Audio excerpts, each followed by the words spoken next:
अस्सलाम वालेकुम फ्रेंड्स, कैसे आप? I hope you very well. Sikandar Zulqarnain का नाम तो आपने कभी ना कभी कहीं ना कहीं सुना ही होगा। वो कहाँ से थे, किस दौर के थे और अल्लाह पाक ने उनसे कैसे कैसे काम लिए, चलो जानते हैं इस वीडियो में। आज से 1400 साल पहले की बात है। उस दौर में इस्लाम बहुत तेजी से फैल रहा था और हजरत मोहम्मद मुस्तफ़ा सल्लल्लाहु तआला अलैहि वसल्लम के हाथों पर लोग इस्लाम धर्म को कबूल कर रहे थे। और ये सब कुछ देखकर मक्का के कुछ लोग और मक्का के कुछ बड़े सरदारों को बहुत दुख हो रहा था। वो बिल्कुल भी खुश नहीं थे और वो रात दिन बस यही सोचते रहते थे कि कैसे मक्का के लोगों को मोहम्मद से बचाया जाए। फिर वो मक्का के लोग मदीना शहर को रवाना हुए और मदीना शहर में पहुंचकर एक बहुत बड़े यहूदी आलिम से उन्होंने मुलाकात की। कुछ सवालात हैं, हमें उन सवालातों के जवाब चाहिए जिससे हम इस बात को साबित कर दें कि मोहम्मद कोई नबी नहीं है, वो कोई झूठा इंसान है। फिर वो आलिम बोला कि तुम उनसे ये 3 सवाल करना, अगर उन्होंने ये जवाब सही दे दिए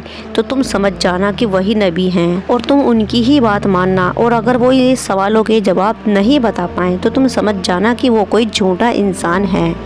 फिर वो लोग मोहम्मद मुस्तफ़ा सल्लल्लाहु तआला अलैहि वसल्लम के पास आए और उन्होंने पहला सवाल किया कि आप हमें ये बताइए कि वो इंसान कौन था जो मगरिब से मशरिक तक फतेह हासिल करता चला गया, और उन लोगों पर क्या गुजरी थी जो काफिर बादशाह के डर से दीवारों में पहाड़ों में छुप गए थे। तीसरा, हमें रूह के बारे में बताइए कि रूह क्या होती है। क्योंकि वीडियो हजरत जुल्करनैन के ऊपर है तो हम पहले सवाल की ही बात करेंगे। कुरान में अल्लाह पाक ने फरमाया है कि जो इंसान मगरिब से मशरिक तक का रास्ता को जीतता चला गया वो कोई और नहीं बल्कि हजरत जुल्करनैन ही थे। कुरान में अल्लाह पाक ने ये भी फरमाया है कि जुल्करनैन एक बादशाह थे और वो सिर्फ एक ही खुदा को मानते थे, एक ही खुदा की इबादत करते थे और उनका दिल बहुत नरम था और वो इंसाफ को ही पसंद किया करते थे। और सिकंदर जुल्करनैन वो बादशाह थे याजूज माजूद के जुल्मों सितम से लोगों को बचाने के लिए जिन्होंने दीवार बना दी थी और याजूज माजूद उस दीवार के पीछे कैद हो गए थे। में तो ये बात साफ मालूम हो गई कि सिकंदर जुल्करनैन कौन थे, पर हिस्ट्री में जो लिखा है अब हम वो जानते हैं जिसे सारी दुनिया जानना चाहती थी कि वो बादशाह कौन था। सिकंदर जुल्करनैन रहमदिल, एक खुदा को मानने वाले, इंसाफ पसंद। आपके बारे में ये बातें बताई जाती हैं और आप वहाँ तक पहुँचे जहाँ सूरज गुरूब होता है, और यहाँ आपको एक ऐसी कौम मिली और जिसके बारे में अल्लाह पाक ने आपको इख्तियार दिया कि चाहे तो उनको सजा दें और चाहे तो उनके साथ नेक सलूक करें। फिर सिकंदर जुल्करनैन ने कहा कि जो इंसान जालिम है हम उनको सजा देंगे और अल्लाह पाक भी उनको मरने के बाद सजा देंगे। मोमिन बंदों को ही नेक बदला मिलता है। दूसरा, वो ऐसी जगह पहुँचे जहाँ सूरज तुलू होता है, वहाँ उनको एक ऐसी कौम मिली जिनके मकानात के ऊपर कोई भी छत नहीं थी। तीसरी, वो 2 पहाड़ों के बीच में पहुंचे और वहां के लोगों की बातें आपकी समझ में नहीं आ रही थी और फिर लोगों ने इशारों से आपको बताया कि याजूज माजूद से हमें बचा लें। फिर हजरत जुल्करनैन ने लोहे की चादर मंगवाई और फिर उनमें तांबा पिघलाकर डाला और एक मोटी सी दीवार बना दी। और फिर हजरत जुल्करनैन ने कहा कि ये अल्लाह का ही फजल है जो मुझसे इतना बड़ा काम हो गया। फिर रिवायत में ये भी आता है कि कयामत से पहले याजूज माजूद इस दीवार को तोड़ने में कामयाब हो जाएंगे और दुनिया में आकर जुल्म सितम करेंगे। हजरत जुल्करनैन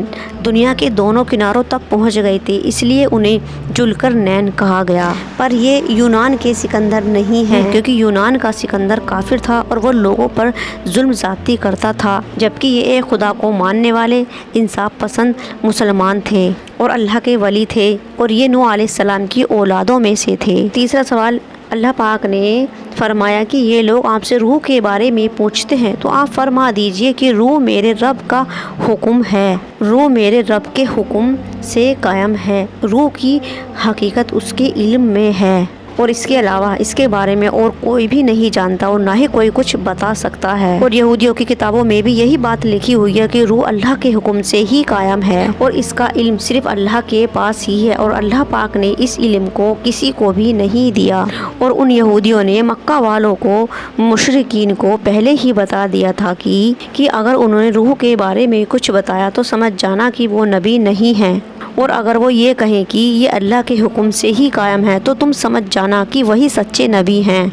और यही वो 3 सवाल थे जो मुशरिकीन लोगों ने, जो मक्का के लोगों ने यहूदी आलिम से पूछे थे। हज़रत मोहम्मद मुस्तफ़ा सल्लल्लाहु ताला अलैहि वसल्लम को अल्लाह पाक ने वो सारे सवालों के जवाब वही के ज़रिए बता दिए थे और ये सवाल सुनकर यहूदियों के मुंह बंद हो गए थे।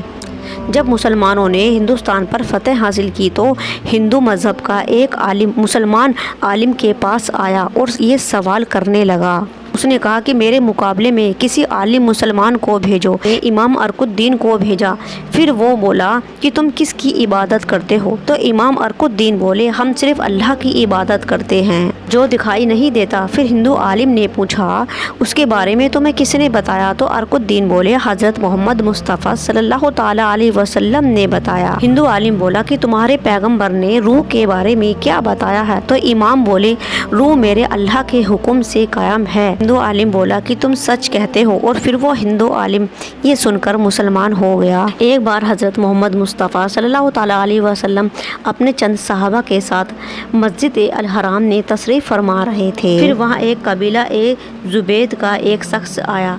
वहाँ कुछ मक्का के कुरैश भी बैठे हुए थे और वो कबीला ज़ुबैद का शख्स नज़दीक आया और इधर उधर घूमने लगा। वो शख्स बोला, ए कुरैश, तुम्हारे इलाके में कोई कैसे दाखिल हो सकता है जबकि तुम तो हर आने जाने वाले पर जुल्म करते हो? कहते हुए वो शख्स आप रसूल सल्लल्लाहु ताला अलैहि वसल्लम के पास पहुंचा जहां आप तशरीफ़ फरमा रहे थे। तो आप सल्लल्लाहु ताला अलैहि वसल्लम ने फरमाया कि तुम पर किसने जुल्म किया? तो वो शख्स बोला, मैं यहाँ पर अपने बेहतरीन ऊँटों में से 3 ऊँट बेचने के लिए आया था। तो अबू जहल ने उन तीनों ऊँटों की असल कीमत से सिर्फ 1/3 कीमत लगाई है। कीमत जानबूझकर लगाई है क्योंकि वो अपनी कौम का सरदार है और उसकी लगाई हुई कीमत से ज़्यादा कोई और उसकी रकम नहीं लगाएगा और अब वो ऊँट मुझे कम कीमत पर ही बेचने पड़ेंगे। जुल्म ही तो है मेरे साथ। मेरा तो यहाँ आने का सफ़र ही ख़राब हो गया। फिर आप सल्लल्लाहु ताला अलैहि वसल्लम ने फरमाया कि तुम्हारे ऊँट अब कहाँ हैं? तो वो बोला, उस जगह हैं। तो आप सल्लल्लाहु ताला अलैहि वसल्लम उठे और अपने साहबा के साथ ऊँटों के पास पहुँचे। तो आप सल्लल्लाहु ताला अलैहि वसल्लम ने देखा कि ऊँट वाकई में उम्दा किस्म के हैं। तो आप सल्लल्लाहु ताला अलैहि वसल्लम ने उन ऊँटों का रेट मालूम किया और खुशी दिली से भाव तय हो गया। आप सल्लल्लाहु ताला अलैहि वसल्लम ने 2 ऊँटों को उम्दा कीमत पर बेचकर उनकी रकम को बेवा औरतों में तकसीम कर दी। वहीं बाजार में अबू जहल भी बैठा हुआ ये सौदा होता हुआ देख रहा था और कुछ बोल ना सका। आप सल्लल्लाहु ताला अलैहि वसल्लम उसके पास आए और कहा, अगर आइंदा तुमने ऐसी हरकत की तो मैं बहुत सख्ती से पेश आऊँगा। वो बोला कि मैं आइंदा ऐसा नहीं करूँगा। आप मोहम्मद मुस्तफ़ा सल्लल्लाहु ताला अलैहि वसल्लम वहाँ से लौट आए और उसी रास्ते में उमैया बिन फलक अबू जहल से मिला और उसके साथ उसके साथी भी थे और वो बोला कि तुम मोहम्मद के हाथों रुसवा होकर आ रहे हो। ऐसा लग रहा है कि उसने तुम्हें हरा दिया है। जहल ये सुनकर बोला कि मैं मोहम्मद से नहीं डर सकता। जब मैंने मोहम्मद सल्लल्लाहु ताला अलैहि वसल्लम को देखा और उनके साथ बहुत सारे आदमी खड़े हुए थे और उनके हाथ में नेज़े और भाले थे और वो मेरी तरफ ही लहरा रहे थे और अगर मैं उनकी बात नहीं मानता तो वो मेरी तरफ ही टूट पड़ते। ये है आप मोहम्मद मुस्तफ़ा सल्लल्लाहु ताला अलैहि वसल्लम की शान। सुना हज़रत ज़ुल्करनैन जो अल्लाह के बहुत बड़ी वली हुए हैं, जिन्होंने सारी दुनिया मशरिक़ से मगरिब तक की सैर की है। याजूज माजूज से लोगों की हिफाजत की, जो सबसे बड़े जल्लाद थे जो क़यामत से पहले उस दीवार को तोड़कर आने वाले हैं और लोगों पर जुल्म ज़्यादती करने वाले हैं। बस अल्लाह पाक से हमें दुआ करनी चाहिए कि अल्लाह पाक हमारी हर हाल में हर तरह से हिफाजत करे। आमीन।